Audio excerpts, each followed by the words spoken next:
Faut que je me remette bien en place. Salut personne, bienvenue dans cette nouvelle vidéo. Je sais pas comment ça va se passer ce concept, c'est la première fois que je fais ce concept là. En gros, tous les fins de mois, on va se retrouver dans une vidéo qui sera le récap film et série du mois. Je vais vous parler de tous les films que j'ai envie de parler, de ceux que j'aurais vus du mois en question. Au moment où je tourne, on est le lundi 29 janvier 2024 et la sortie de cette vidéo sera pour le 31 janvier. Donc ça parlera que des 47 films et les 2 séries que j'ai vues du coup durant ce mois-ci. Là, ce soir par exemple, je vais au ciné voir Sleep.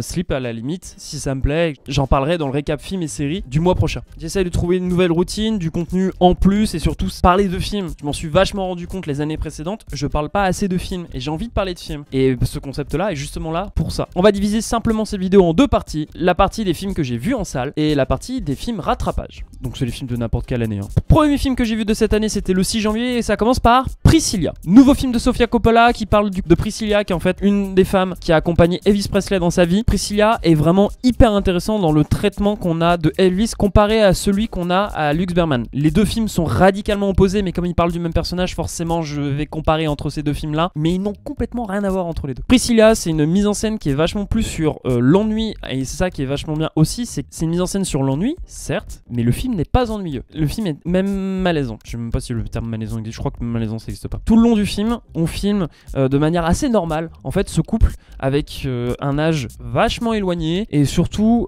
avec un Elvis Presley un peu fils de pute quoi, très représentatif de ce qu'il a été. Et c'était un film qui était vachement intéressant, que ce soit dans sa mise en scène, dans ce côté de observateur, de quelque chose qui m'est pas à l'aise. Ça m'a conquis. Rattrapez ça si vous pouvez. Amour à la finlandaise, c'est le film que j'ai regardé le lendemain. Ça parle de polyamour. C'est vachement intéressant comme sujet. Alors, le début est vraiment long. C'est un film que j'ai moyennement aimé, moyennement détesté. En fait, je trouve que le film, et surtout par sa mise en scène, devient par plein d'aspects ridicules sans qu'il le souhaite. Un exemple qui est en plein milieu du film. Il y a une scène qui va être vachement forte où un personnage qui justement a accepté le polyamour, une femme qui a accepté le polyamour de son mari, c'est notamment elle qui l'instaure, va dans une boîte rencontrer quelqu'un qui chante et la musique, reprise d'un titre déjà populaire, et les paroles s'y prêtent vraiment bien à la situation que vit ce personnage-là. On est vraiment sur une émotion forte, une scène forte. Tout au long de la scène, en fait, on travaille sur une mise en scène où la caméra s'approche du personnage petit à petit pour intensifier cette émotion, ce personnage, ce jeu d'acteur. Donc on va jusqu'à ce que l'acteur et le personnage pleurent. Et la fin, le plan final de ça, c'est un plan au loin, c'est plan éloigné où on retrouve cette femme qui pleure avec son ami à côté qui fait une tape. Et la scène est ridicule. Et je me rappelle de la salle qui rigole alors que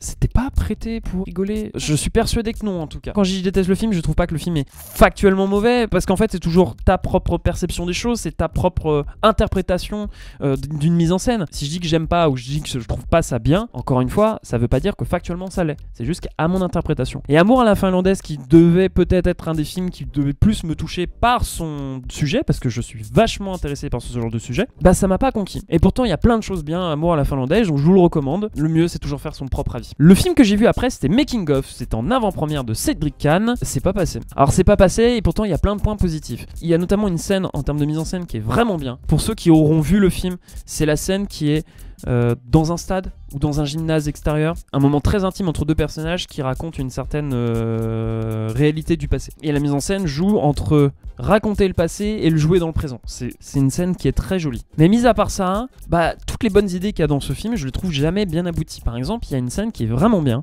À un moment, on suit l'histoire d'un tournage qui est en train de se foirer lamentablement. On a un jeune acteur qui souhaite devenir réalisateur, qui va se rapprocher du réalisateur du film. Et ce jeune-là, qui veut absolument être réalisateur, va partager sa vision des choses, sa vision du tournage, sa vision du cinéma en règle générale d'ailleurs, à une autre actrice. Et il lui dit qu'en gros, il trouve que le réalisateur, c'est seul contre tous. C'est la vision du réalisateur, c'est lui qui prime avant tout dans tout le tournage. Tandis que elle, l'actrice, elle est plus sur quelque chose de très collectif. C'est une scène qui est vachement intéressante, qui parle vraiment d'un sujet très juste. C'est vraiment une vision qu'on peut retrouver vraiment dans des tournages. Cette vision des choses est vraiment bien.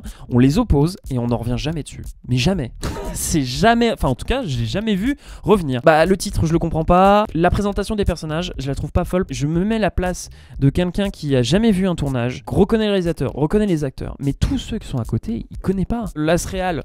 Alors là, vous oubliez là. Je suis sûr que personne ne reconnaît l'Asréal, ne sait même pas qu'il y a un Asréal. Ouais, Making of, ça a pas été mon fort non plus de cette année. Qu'est-ce que j'ai vu en salle après? Pauvre créature, donc Poor Things de Yorgos Lanthimos. J'ai rien à dire, il y a tellement plein de gens qui vont bien vous vendre toutes les bonnes choses de ce film et ils vont le faire bien mieux que moi. Emma Stone, elle est folle. Mark Ruffalo, il est insupportable comme il le faut. La mise en scène est très créatif, pareil dans ses décors, dans plein de choses. Moi j'ai un problème avec Pauvre créature, c'est son introduction en noir et blanc et cette dernière partie. L'introduction en noir et blanc, d'après ce que j'ai compris, noir et blanc c'est l'enfermement du personnage. Donc même quand il va sur le toit de sa maison, c'est normal que les images soient en noir et blanc. Mais j'aurais trouvé ça infiniment mieux que l'extérieur soit en couleur et que sa partie de la maison soit en noir et blanc ainsi qu'elle-même. C'est encore une fois, hein, c'est des trucs d'interprétation. Et la dernière partie que beaucoup de gens aiment pas, dont moi, hein, beaucoup de gens l'aiment pas et on dit qu'il fallait la retirer, je trouve pas. Je trouve que justement, elle est vachement intéressante dans ce côté de retomber dans un travers même quand tout allait bien. Mais c'est vrai que la construction, la manière dont c'est amené, il y a peut-être effectivement un problème. Après, c'est une pure dinguerie quoi, c'est une merveille visuelle, c'est une merveille de ce que ça veut raconter, c'est trop bien. Poor Things, c'est trop bien. Je sais pas, faux, c'est pas un film que j'ai vu en salle,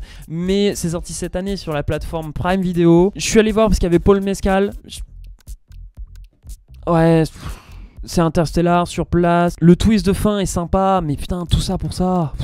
Ouais, j'en parlerai pas beaucoup de ce film. J'ai vu Dans 5 ans aussi, qui est sorti sur MyCanal. J'ai envie de le qualifier comme un gros sketch Studio Bagel. Que d'ailleurs, le film est carrément publié, je crois, sur internet en différentes parties. C'est marrant, c'est créatif, c'est pas crédible une seule seconde. C'est pas le but d'être crédible. Mais bon, je reconnais, c'est pas un film. Et bah, je le juge tel qu'il est, c'est pas un film. J'adore la partie des supporters.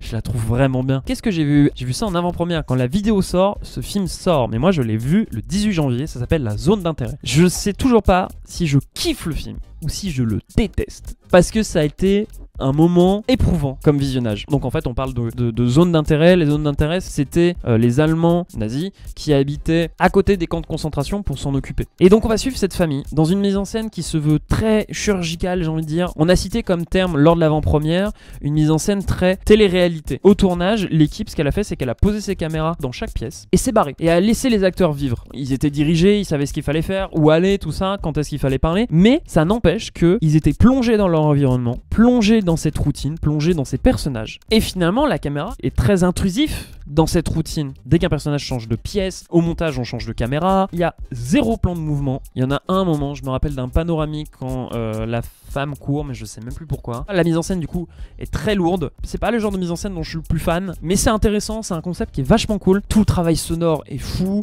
Il y a une dernière partie au film que je vous laisserai découvrir. Ça m'a pris personnellement. Après, mis à part ça, peut-être les petits problèmes que j'ai au film, c'est que je le trouve particulièrement lourd. En mode, bah tu vois, les nazis sont quand même vachement méchants. Je dis pas que les nazis sont gentils, hein. Attention, je dis pas ça, je suis en train de me lancer dans une polémique là. Ce que je suis en train de dire, c'est que ce que font les gens à ce moment-là, c'est normal pour eux. Et on ne les montre pas comme des monstres. C'est ça qui est aussi intéressant dans cette mise en scène là, c'est qu'ils sont pas montrés comme des monstres, ils sont montrés comme eux, ils se considèrent à ce moment-là, c'est-à-dire des gens bien, des gens normaux, dans leur intérêt. Et on peut pas s'empêcher d'un moment mettre une scène où les enfants de nazis sont toujours quand même vachement méchants entre eux. Mais pas méchants comme des petits frères qui peuvent se battre, et des fois peuvent être vachement violents entre eux. Non, non, là c'est vraiment le côté de je suis sadique avec toi. Putain, t'avais justement eu l'intelligence de pas faire ça tout le long du film, tu l'as fait à ce moment-là. Et encore, il y a plein de choses bien lourdes du film. Le film est là pour être lourd, et des fois, j'ai l'impression que ça en fait de trop. Et puis, il y a une partie au milieu du film que moi, personnellement, j'ai pas compris. Et j'aimerais, pour ceux qui vont le voir, c'est des parties nocturnes, vous allez reconnaître pour ceux qui vont voir le film. Et si vous avez trouvé une signification à ça, est-ce que vous pouvez me l'indiquer? Parce que personnellement, je l'ai pas trouvé. La zone d'intérêt, en tout cas, allez le voir, mais avec le cœur accroché tout de même. Animal, ouais... Bon, on passe à autre chose en vrai. Je suis passé complètement à côté du film. Je trouve pas ça particulièrement mauvais, particulièrement bien. Je suis juste passé complètement à côté. J'ai envie de dire, j'ai vu un film. Ça fait toujours un film de plus que j'ai vu.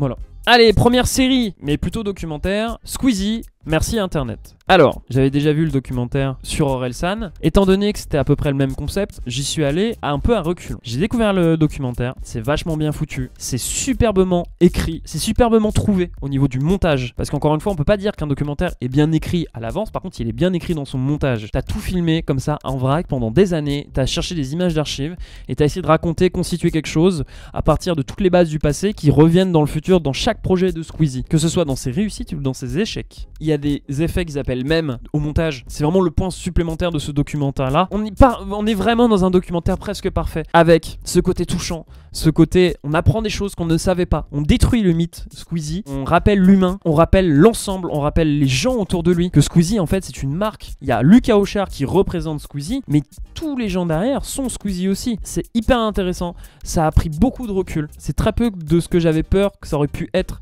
la gloire de Squeezie, et en fait pas du tout. C'est la gloire d'Internet. internet. Et ce dernier épisode est peut-être le petit point négatif, il faut pas le retirer. Le dernier épisode, ce n'est plus Squeezie. Le dernier épisode, c'est la suite. C'est totalement dans la lignée de la série. Mais peut-être effectivement, il y a un problème dans la construction. J'ai pas aussi bien saisi dans ce dernier épisode que durant les 4 premiers. Je crois que c'est ça, hein, c'est 5 épisodes. J'ai vu un silence, j'ai pas envie de me concentrer là-dessus, j'ai pas pris de notes, j'ai pas de souvenir du film, donc je vais pas en parler. Je me rappelle d'avoir passé un bon moment devant, quoi. Voilà. Et là, on va passer à mon chouchou de ce mois-ci, putain, Les Chambres Rouges. C'est une putain de dinguerie. C'est un film en 3 parties, c'est un film qui commence par un film de procès, après c'est un film d'enquête, et après c'est un film d'horreur. C'est un film super riche. On suit une femme qui elle-même va suivre le procès d'un mec qu'on suspecte comme étant l'auteur d'actes horribles envers des gamines, et tout le long, tu ne sais pas si réellement c'est lui ou pas. Vraiment, tu ne sais pas. Et le cast est parfait, parce que déjà, que ce soit le personnage principal... Putain, j'ai un appel, je peux pas. Super, je réponds par SMS. C'est un cast qui est vraiment au poil, parce que, comment tu sais pas si c'est lui ou pas, il a autant la tête d'un enculé que d'une victime. C'est vraiment un film extrêmement riche, et puis il y a un regard qui sort. J'étais au courant qu'il y avait le regard, donc c'est pour ça que je me permets d'en parler. Il y a un regard qui sort. Ok, c'est peut-être la première fois où j'ai lâché l'alarme au cinéma. Le film m'a détruit. Vraiment, je ne peux que vous conseiller de foncer le voir. Foncé. May December, j'ai vraiment particulièrement aimé le film, surtout par sa mise en scène. De tout le long, c'est un peu comme Les Chambres Rouges. Est-ce qu'on va le comprendre ou pas en fin de film? Mais c'est voilà, moi j'ai trouvé ça vachement intéressant. Je crois que le film se fait un peu bouder. Et le dernier film que j'ai vu en salle de cinéma ce mois-ci avant Sleep, c'est Iron Claw. C'est vraiment un film facile d'accès. C'est pas compliqué, c'est pas ennuyant. Il se passe toujours quelque chose dans le film. C'est très touchant. Je pense que c'est le film popcorn. C'est comme ça que je peux moi vous vendre le film. En tout cas, c'est un moment de légèreté malgré tout ce qui peut mal se passer dans le film. Puis c'est malin dans sa mise en scène. Dans tout ce qui se passe de mal, c'est jamais frontalement montré dès la première image, c'est toujours laissé deviner et après on te montre. C'est très sympa, Iron Claw. Voilà. Ah voilà, j'ai fini avec les films que j'ai vus en salle de cinéma. Et en vrai, pourquoi changer de couleur, tiens, pour les films que j'ai rattrapés si. Il y a du budget ici ou pas? Et on va parler de tous les films que j'ai rattrapés ce mois-ci. Enfin, tous les films. Pas tous. J'ai commencé l'année le 1er janvier avec Brazil de Terry Gilliam. Je l'avais jamais vu. Masterclass. C'est une cette dernière partie du film. Waouh, elle m'a pris cette dernière partie. C'est vraiment hyper créatif dans cette mise en scène. Ça varie vachement dans les focales. Donc il y a plein de déformations de l'image. C'est vraiment fou, Brazil. Et puis c'est très divertissant et c'est très drôle. J'ai vu aussi le 1er janvier le film Bonhomme de neige. Bon, on a aussi bien démarré l'année que aussi mal.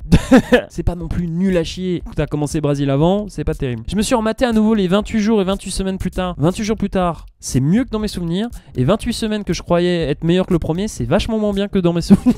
J'ai vu Michael Keaton, j'ai pas trop envie d'en parler. J'ai vu Excalibur, c'est vachement sympa Excalibur. En plus, moi pour le coup, je connais très peu le mythe arthurien. Le mythe arthurien pour moi, c'est Camelot, mais je sais que c'est pas vrai du tout. Enfin, pas vrai, c'est très peu représentatif du mythe arthurien. Et puis, je connais la série Merlin. Voilà. Donc autant vous dire que au niveau de la légende arthurienne, j'ai vu Solis, Idriss me l'avait conseillé. Je suis pas fan du tout, je préfère pas en parler, mais j'ai vu ce film là. Un film dans l'espace de plus que j'ai vu. Écoute, pourquoi pas. J'ai rattrapé Pearl, j'avais vu X à un petit moment, c'était l'année dernière. Et Pearl, c'est trop bien Pearl.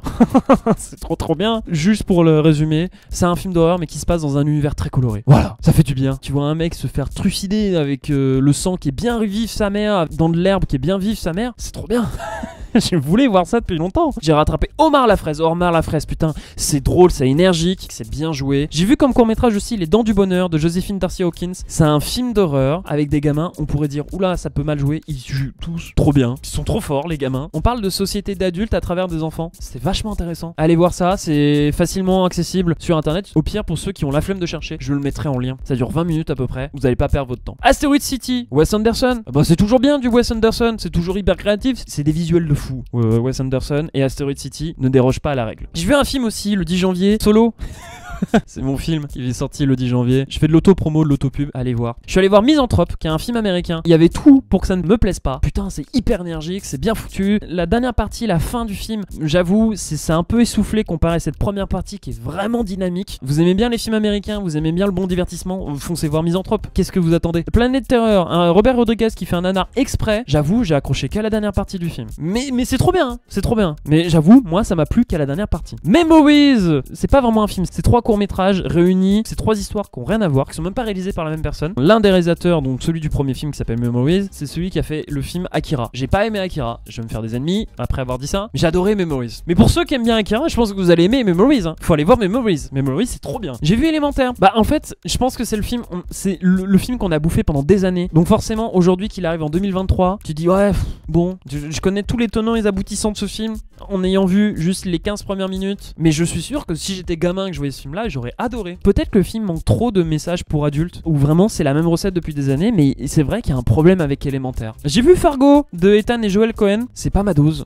mais je l'ai vu, au moins, je l'ai vu. Pour ceux qui savent expliquer pourquoi ce film est trop bien, est-ce que vous pouvez le faire s'il vous plaît, en commentaire? 1, ça m'aide au référencement, et 2, au premier degré, ça me permet d'expliquer, parce que j'avoue, je suis passé complètement à côté de Fargo. Nocturnal Animals, dinguerie de Tom Ford, c'est une dinguerie dans sa signification du film. C'est un film que je pourrais en parler pendant 1 heure. Le problème, c'est qu'il faut spoiler, et j'ai pas envie de spoiler. Allez le voir, et un jour, vous savez quoi, on en parle ensemble. J'ai vu le film Président. Le film se fait complètement défoncer, mais vous êtes pas prêts, mais je trouve que c'est trop bien, Président. c'est malin, Président, c'est vraiment malin. J'ai vu Burn After Reading, j'ai préféré à Fargo, j'avoue, parce que comparé à Fargo, Burn After Reading, c'est vraiment ultra dynamique, il y a beaucoup de rebondissements, c'est vraiment, je trouve même plus créatif que Fargo. Encore une fois, c'est une perception des choses, je m'y retrouve plus dans Burn After Reading que dans Fargo, et ça se trouve c'est hyper créatif Fargo, mais juste je l'ai pas saisi, et c'est pour ça que les commentaires sont là. Parlez-moi de Fargo, je ne comprends pas Fargo. Ah oui, je me suis aussi lancé dans un défi qui est tous les mois, faut que je me regarde au moins un film bien éclaté, et donc ce mois-ci c'était The Terminators. Ouais, je déconne, mais il y a vraiment des moments, c'est drôle. Si, c'est quand même marrant. L'étrange créature du lac noir. C'est un film de Universal Monsters, mais je vais bientôt recevoir le coffret de tous les Universal Monsters. Autant vous dire que le mois prochain, je me les tape tous. Et l'étrange créature du lac noir, bah en fait, je pense que c'est un super divertissement de l'époque, pour l'époque, mais faut pas s'attendre à des chefs-d'œuvre. Et je me suis surtout rattrapé Godzilla. Et là, quelqu'un qui rentre. Ça va? Je tourne une vidéo. Je vais être beaucoup moins à l'aise. Je vais partir très vite, sinon je vais déranger. J'ai regardé Pumpkinhead, le démon d'Halloween. C'est réalisé par Stan Winston. Donc Stan Winston, c'est celui qui a fait les FX de Jurassic Park. Il a fait FX de plein de films ultra cultes. C'est pas très bien réalisé, voilà. Ça met pas en valeur la créature. Je suis plus à l'aise, j'avoue. Là, ça y est, je me lance dans le défi de rattraper tous les Godzilla. Et j'ai enfin vu le Godzilla de 1954, hyper bien mis en scène. Ok, c'est un mec qui est dans le costume de Godzilla, mais vraiment, je suis terrifié. Je suis terrifié dedans parce que c'est vraiment bien filmé, c'est bien foutu. Le noir et blanc cache aussi les défauts, bien sûr. C'est vraiment une vision d'horreur, Godzilla. Waouh, c'est fou à quel point il met encore une raclée au film américain d'aujourd'hui. Et pareil, dans la continuité de Godzilla, j'ai vu Godzilla Final Wars. Je regarde pas encore chronologiquement. C'est un vrai nanar, mais vraiment qui se donne à fond. Et je comprends pourquoi la licence est carrément enterrée à cause de ce film-là. Tellement n'importe. Il y a une séquence où il y a le Godzilla qui tue le premier Godzilla américain, qui les appelle juste Zilla, et qui le tue en 15 secondes. C'est trop bien. C'est n'importe quoi ce film. J'ai rattrapé aussi King Kong qui est vachement bien. J'ai rattrapé Calmos de Bertrand Blier. Et puis bah Une nuit d'Alex Lutz. J'ai vu le court-métrage Bambi meets Godzilla. Pareil, je vous le mets en description. Je vous laisse la surprise. Bah voilà, c'est bon, j'ai tout fait. J'ai tout fini. Bon, je sais pas encore à quoi ça va ressembler ce concept. Pareil, les commentaires sont aussi là pour que vous me parlez de comment vous aurez préféré que ce soit au niveau du rythme, au niveau de la présentation, approfondir plus ou moins le film. Voilà, c'est une première édition, c'est là pour être amélioré. On vous me dit ça dans les commentaires. Si tu veux soutenir la chaîne, tu sais ce qu'il faut faire. Like, abonne-toi et puis bah je te dis à plus dans une nouvelle vidéo. Ciao.